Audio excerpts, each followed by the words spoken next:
এজন্য অন্য ধর্মের যারাও আছেন রেকর্ড হচ্ছে, আপনাদেরকে আমরা জোর করব না, আমাদের ধর্মে জোর নেই।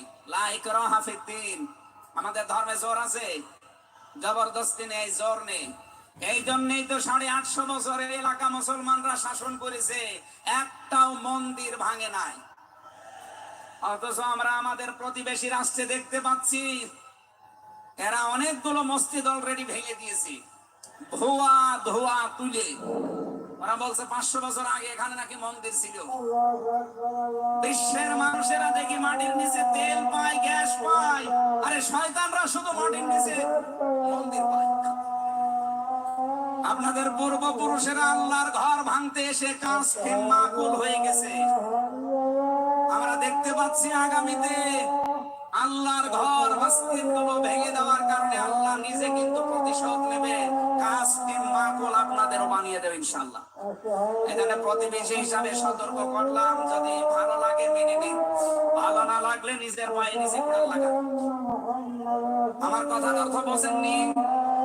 সুতরাং পৃথিবীতে দিন ইসলাম বাদ দিয়ে কোন ধর্ম সব মানুষের বানানো তৈরি করা, অন্য ধর্মের মানুষদেরকে আমরা চ্যালেঞ্জ করছি, আহ্বান জানাচ্ছি, আমাদের এটা পড়ে লা ইকরাহা ফিদ্দীন লা রাইবা ফিহি যালিকাল কিতাবু লা রাইবা ফিহি। কোনো সন্দেহ নেই, সন্দেহের অবকাশ পর্যন্ত নেই।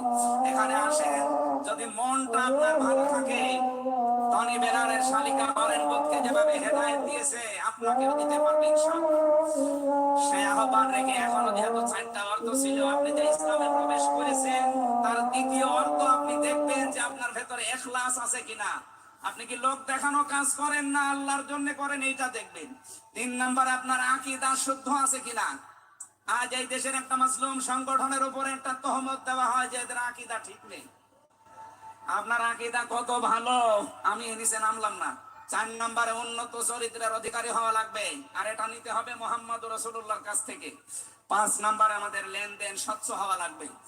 আপনারা তাফসীর শুনতে এসেছেন, আমরা বিস্তারিত আর বলতে পারলাম না আজকে, কারণ আমার সময় শেষ হয়ে গেছে। আগামীতে কিছুক্ষণ পরে যেহেতু ডক্টর মিজানুর রহমান আসারি ভাই আসবে, ওনার কাছে আমরা আরো গুরুত্বপূর্ণ কথা শুনবো ইনশাআল্লাহ। আজকের কথাগুলো আল্লাহ আমাদের জীবনে প্র্যাকটিক্যাল লাইফে আমল করার তৌফিক দিন, আমিন। বারাকাল্লাহু লানা ওয়া লাকুম ফিল কোরআনিল আযীম। আসসালামু আলাইকুম ওয়া রাহমাতুল্লাহ। আলহামদুলিল্লাহ, আমরা মহাগ্রন্থ আল কোরআন থেকে অত্যন্ত সুন্দর সুললিত কণ্ঠে তাফসীর শুনছিলাম। বাংলাদেশের অন্যতম বিখ্যাত মুফাসসিরুল কোরআন, আন্তর্জাতিক খ্যাতি সম্পন্ন হযরতুল আল্লাম হযরত মাওলানা মুফতি আমির হামজা সম্মানিত মেহমান আমাদের সময় দিয়েছেন। সিলেটবাসী তথা তাওহীদি জনতার পক্ষ থেকে আন্তরিক অভিনন্দন, মুবারকবাদ, সুস্থতা কামনা করছি। সম্মানিত উপস্থিতি,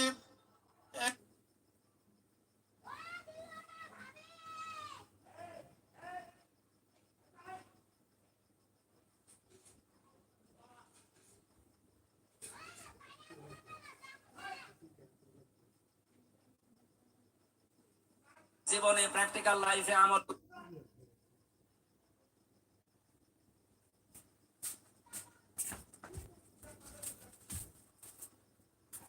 করে সবাই রিল্যাক্সে বসেন।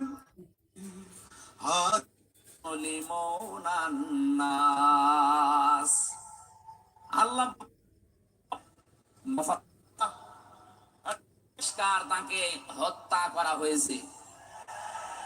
নবীদের কথা, দেওয়াল চাপা পড়ে মরলে যদি শহীদ হয়, সাপে কেটে মরলে যদি শহীদ হয়, নদীতে ডুবে মরলে যদি শহীদ হয়, গাছের নিচে পড়ে যদি মরে শহীদ হয়, অ্যাক্সিডেন্টে মরলে যদি শহীদ হয়, যাকে অন্যায় ভাবে মেরে ফেলা হয়েছে অবশ্যই তিনি শহীদ। আল্লাহ রাব্বুল আলামিন তার গোলামের 50টা বছরের কোরআনের খেদমত যেন কবুল করেন, জান্নাতের সুউচ্চ মাকাম নসিব করেন, বলেন আমিন। আজকে তার সন্তানও আসবে, কলিজার ডোকরা সন্তান আলহাজ শামীম বিন সাইদি অলরেডি চলে এসেছে, গতকাল শেষ হয়ে গেছে। আমাকে সিলেট পর্যন্ত আনার পেছনে আপনাদের যে সমস্ত মানুষগুলো ভূমিকা পালন করেছে, আমার শ্রদ্ধাভাজন উস্তাদ, ইসলামিক চিন্তাবিদ, শিক্ষাবিদ আলহাজ মাওলানা আব্দুস সালাম আল মাদানী, আতালাল্লাহু উমরাহু ওয়া বারাকাল্লাহু ফি হায়াতি, সকলে বলেন আমিন। আমরা যে